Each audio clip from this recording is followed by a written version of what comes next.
கர்த்தருடைய நாமம் மகிமைப்படுவதாக. ஆண்டவராகிய இயேசு கிறிஸ்து இந்த நாளிலே நமக்கு ஜீவனை கொடுத்து ஆயுசு நாட்களை கூட்டி கொடுத்து அவருடைய வார்த்தை கேட்கும்படியாய் தேவன் பாராட்டின மகா பெரிய நன்மைக்காய் கிருபைக்காய் கொடான கொடி நன்றி செலுத்துவோம். இந்த நாளிலும் கூட கர்த்தர் நம்மளோடு கூட வெளிப்படுத்தி பேசுகிற வார்த்தை பிலிப்பியர் 4:13 இப்படி சொல்லுகிறது: என்னை பலப்படுத்துகிற கிறிஸ்துவினாலே எல்லாவற்றையும் செய்ய எனக்கு பலன் உண்டு.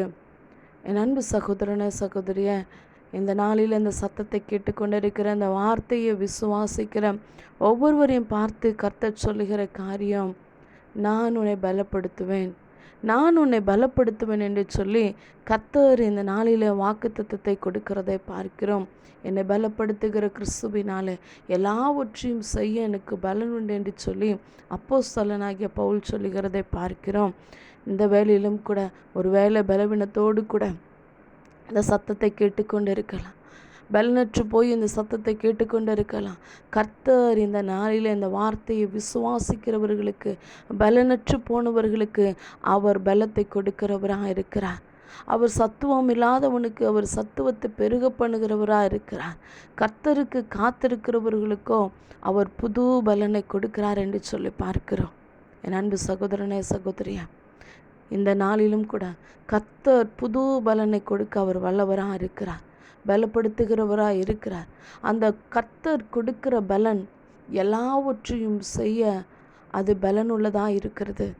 ஒருவேளை பலவீனத்தின் மத்தியில் மருத்துவர்களையோ அல்லது மருந்து மாத்திரையோ நம்ம நம்பி இருக்கலாம்.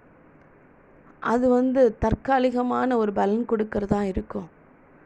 அல்லது சில காரியம் சில பேருக்கு அது பலனற்று போகிறதா இருக்கும். ஆனால் நிரந்தரமான பலனோ, காண்டாமிருகத்துக்கு ஒத்த பலனை கொடுக்கிறவரோ ஆண்டவராகிய இயேசு கிறிஸ்து ஒருவர் மாத்திரமே. எப்போ அவர் நமக்கு பலன் கொடுப்பாரு, எப்போ அந்த பலன் நமக்கு எல்லாவற்றையும் செய்கிறதற்கு அந்த பலன் எப்போ நமக்கு உண்டாகும்? வேதத்தில் பார்க்கிறோம், கர்த்தருக்கு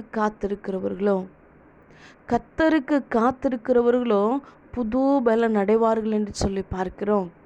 அது மாத்திரமல்ல, அவர் சொல்லுகிறார், என் கிருபை உனக்கு போதும், என் கிருபை உனக்கு போதும், உன் பலவீனத்தில் என் பலன் பரிபூர்ணமாய் விளங்கும் என்று சொல்லி பார்க்கிறோம். அவருடைய பலன் நமக்கு வேணும்னா, அவர் நமக்கு கொடுக்கிற பலன் நமக்கு அது பலனுள்ளதாக இருக்கணும். எல்லாவற்றையும் செய்கிறதற்கு அது பலனுள்ளதாக இருக்கணும். அப்படின்னா முதலாவது அவருடைய சமூகத்தில் காத்திருக்கிறவர்களாக இருக்கணும். கர்த்தருக்கு காத்திருக்கிறவர்கள் அவர்கள் புது பலன் அடைவார்கள்.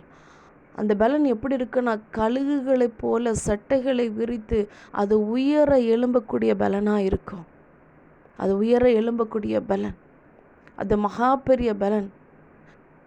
என் அன்பு சகோதரனே சகோதரியே, ஒருவேளை சூழ்நிலையின் மத்தியில், பலவீனங்களின் மத்தியில், அல்லது பலவீனம் அப்படின்றது சரீரத்தில் காணப்படுகிற பலவீனம் மாத்திரம் அல்ல, இருதயத்தில் காணப்படுகிற பலவீனம், மனதளவில் பாதிக்கப்படுகிற பலவீனம், சோர்ந்து போன காரியம் எல்லாவற்றையும் பலப்படுத்துகிறவர் ஆண்டவராகிய இயேசு கிறிஸ்து ஒருவர் மாத்திரமே. இந்த நாளிலும் கூட உண்மையாய் அர்ப்பணிக்கும் பொழுது, கர்த்தருக்கென்று காத்திருக்கும் பொழுது அவர் புது பலனை கொடுக்க அவர் வல்லவராக இருக்கிறார். அந்த பலன் எல்லாவற்றையும் செய்வதற்கு அது மகா பெரிய பலனாக இருக்கிறது. அப்போஸ்தலனாகிய பவுல் ஊழியத்தின் பாதையில் எவ்வளோ நெருக்கம், பாடு, பிரச்சனை, அவமானம் எல்லாம் வந்த சூழ்நிலையும், பலனற்று போன நேரத்திலும் அவர் சொல்லுகிற காரியம், என்னை கிறிஸ்துவின் அன்பை விட்டு யாரும் பிரிக்க முடியாது. பசியோ, பட்டினியோ, நாசமோசமோ, வியாகுலமோ, மரணமே வந்தால் கூட என்னை கிறிஸ்துவின் அன்பை விட்டு பிரிக்க முடியாது என்று சொல்லி, என்னை பலப்படுத்துகிற கிறிஸ்துவினாலே எல்லாவற்றையும் செய்ய எனக்கு பலன் உண்டு என்று சொல்லி ஆண்டவராகிய இயேசு கிறிஸ்து மேலே அவர் விசுவாசமாக இருந்தார், அவர் நம்பிக்கையாக இருந்தார். எதுக்காக அப்படின்னா, கர்த்தர் அவர் மேலே ஒரு பரம தரிசனத்தை வைத்திருந்தார். அந்த பரம தரிசனத்தை நிறைவேற்றுவதற்கு அவருக்கு வந்த எல்லா சூழ்நிலைகளிலும், பலவீனங்களிலும், பலனற்று போன காரியத்திலும் ஆண்டவராகிய இயேசு கிறிஸ்து மேலே மாத்திரம் அவர் நம்பிக்கை வைத்தார். அதான் அவர் சொல்லுகிறாரு, என்னை பலப்படுத்துகிற கிறிஸ்துவினால எல்லாவற்றையும் செய்ய எனக்கு பலன் என்று சொல்லி. என் அன்பு சகோதரனே சகோதரியம், கர்த்தர் உங்களை பலப்படுத்துவாராக. ஆமென்.